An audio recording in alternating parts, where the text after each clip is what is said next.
It shouldn't, but it does. But let me just say, bravo to 60 Minutes for playing that clip. Good on the FBI director for focusing them on that issue, because the evidence is now overwhelming, and we have to keep drawing attention to it. Last year, 73 officers were killed in the line of duty. That's a 59% increase from 2020. And this year, the statistics just as bad. 17 officers killed in the first quarter of 2022. Total of 101 officers were shot.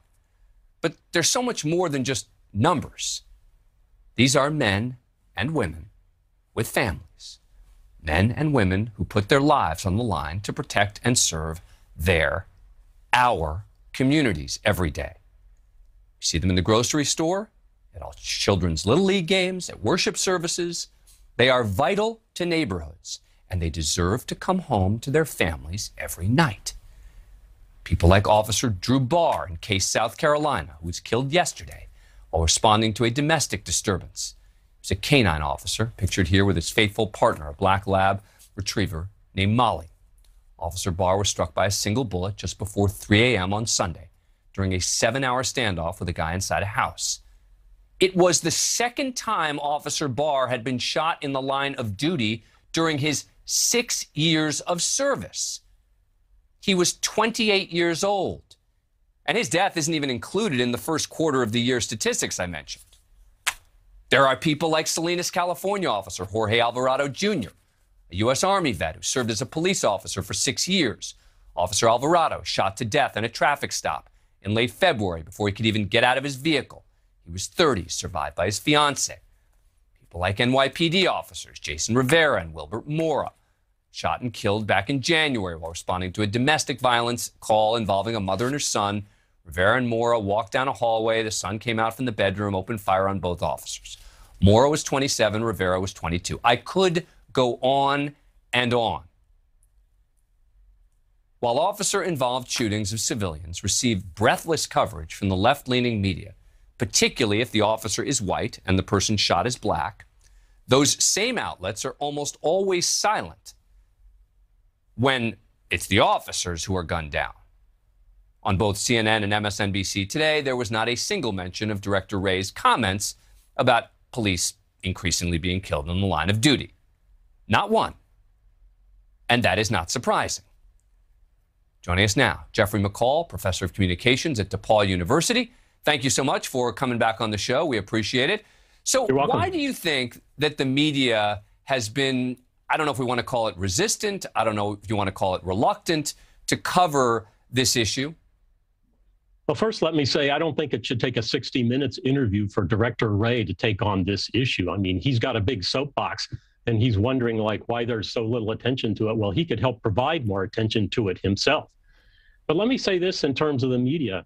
I think there's a lot of groupthink and bandwagoning in the establishment media corporate towers, and they bought into the rhetoric of the defund the police movement. And we know that rhetoric got legs.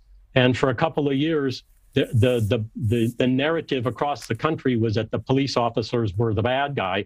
And frankly, I think the media at a certain point became afraid to kind of take on the progressive activists or politicians who wanted to paint the police as the bad guys.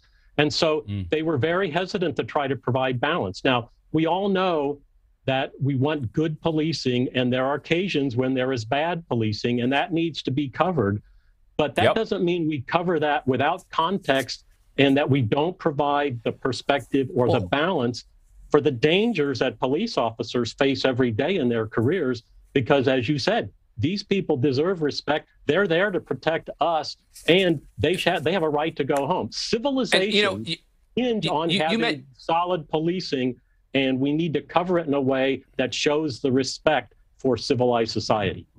Well said. And, you mentioned something that made me think of the tragic shooting of Amir Locke, right? He did nothing wrong, but you had left-leaning outlets pouncing before any of the facts of the case had come out.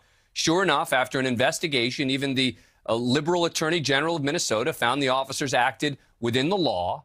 And yet at the time, everyone's covering it, right? It's all over the news. And yet you see something like Officer Carr in South Carolina, and it's almost forgotten. Yeah, the silence is deafening. And I think that's very sad because the coverage of most of these police shootings, whether it's the police shooting a perpetrator or even an innocent victim, or whether it's a police officer being shot and killed, the coverage is often processed through some sort of ideological prism that is sympathetic to the anti-police movement.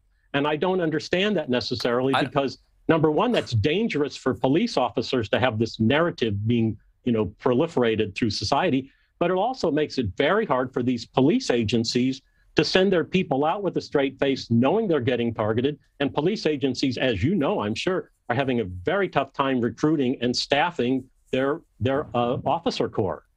Thank you for watching. Click the red subscribe button below so you can get more of NewsNation's fact-driven, unbiased coverage.